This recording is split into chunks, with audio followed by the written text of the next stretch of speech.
Before this episode of Rashad G Reviews, I have a special guest in the building, the good Reverend Dr. Goodbar. It's a pleasure to have you here, sir.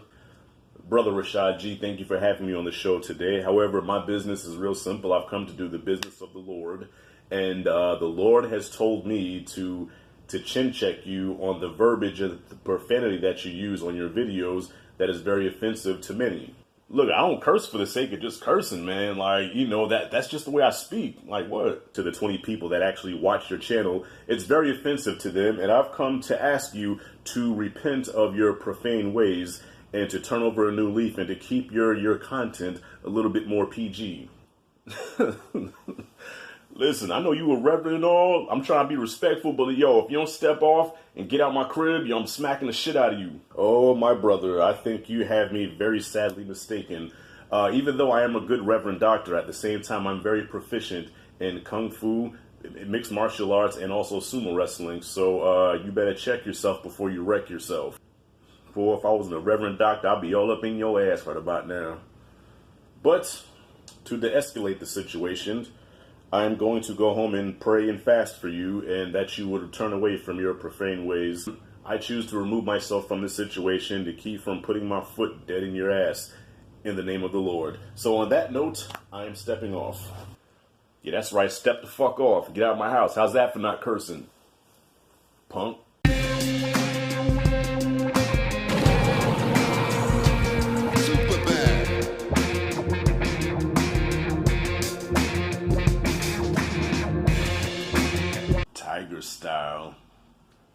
Tiger style. Wu-Tang of Men and Mics has dropped a Showtime documentary, and man, look here, I had all kind of feelings watching this documentary. First of all, I'm gonna be biased as hell because I fucks with the Wu. That's my group, so no matter what, this documentary can do no wrong. And this documentary really reminded me of what the music used to be like. When I listen to the shit now, feeling like I'm off the alcohol, I know I'm feeling tipsy. I'm a fucking bitch, that's it. I'm a little bit cool. I'm not a fan of the music now. I'm stuck in a time capsule of the 80s, the 90s, and the early 2000s. Wu-Tang Clan was a big part of my adolescence. Like, they came, let's see, Wu-Tang dropped, I believe, in 93. That's when I first heard Protect Your Neck and Wu-Tang Clan Ain't Nothing to Fuck With. I heard those two joints and I was hooked immediately. And this is the first time that we seen a group of this size all on wax and everybody getting their turn. Like, rap groups back in the day, you had one front man, you had a hype man, and then you had like the DJ, or sometimes you had a secondary rapper. Like, that was usually the flow of it. And you know, like, you take like Naughty by Nature, Public Enemy, you know what I'm saying? Like, they had the front guy, and you had the hype man, and then you had the DJ. Like, that was usually how it went. Wu-Tang had 9 members, and all of them was nice. That's something that we've never seen before. The documentary of Mics and Men chronicles the origins of the Wu-Tang Clan, each individual member, where they came from, their backstory. And it started with RZA. You know, RZA had a vision, you know, and he wanted to put a super group together, you know, all-star group of MCs, and that's what he did. Now you got Meth, you got Raekwon, Ghostface, Inspector Deck, U-God.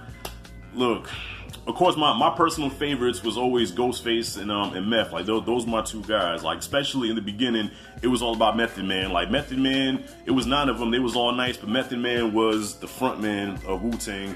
And then Raekwon came with Only Built for Cuba Links, which is probably one of the greatest CDs ever. And then Ghostface with Iron Man. So it's like they all had solo careers and somewhat successful solo careers. I think out of all of them, I think Ghostface and Raekwon probably had the best solo careers. Meth, for some reason, I don't know, Method Man, like, even though he was like one of the nicest ones in the group, but he had what, Tikal, then Tikal 2000, and then he did the joint with Redman, Blackout, but then like that was it. I really enjoyed the shit out of this documentary. I really did. Like, it's a 4-part docu-series, so this is only part 1, so I'm only reviewing part 1. So part 1 is just the origins of how it all came together. And whoever put this together, I really like their style and how they did it, because they actually really painted a portrait. Like, they put you in the 80s Reagan era with these guys, and it's like you're really there in those roach-infested apartments, their humble beginnings, you know, sleeping in the same room with, like, you know, with your 8 other siblings and shit. Like they really took you there, and you were there with them, and you felt their struggle. And then they show them as they're older now, and how, you know, looking back on those times, and they show the archive footage and everything, and then you see them now as older dudes, and it's like, I really enjoyed the shit out of this documentary, man.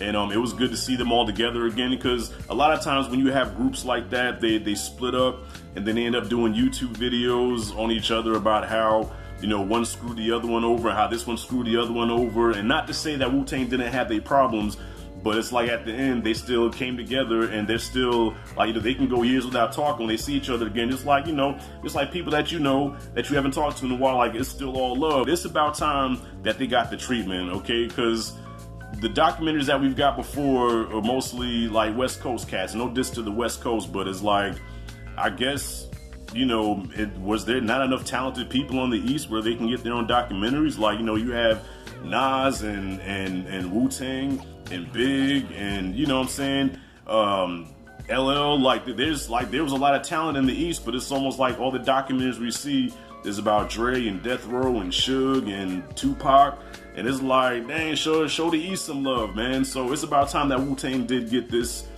treatment, and I'm appreciative of it, and I cannot wait to review parts 2, 3, and 4. But for part 1, fire. And hey, I'm biased, because Wu-Tang is my group. This documentary can do no wrong. If anybody wants to pick this documentary apart, oh well, that's your prerogative. But for me, this was definitely what I needed. This is definitely everything that I wanted it to be. And it's just good to see these brothers back together again and sharing stories and showing the old archive footage.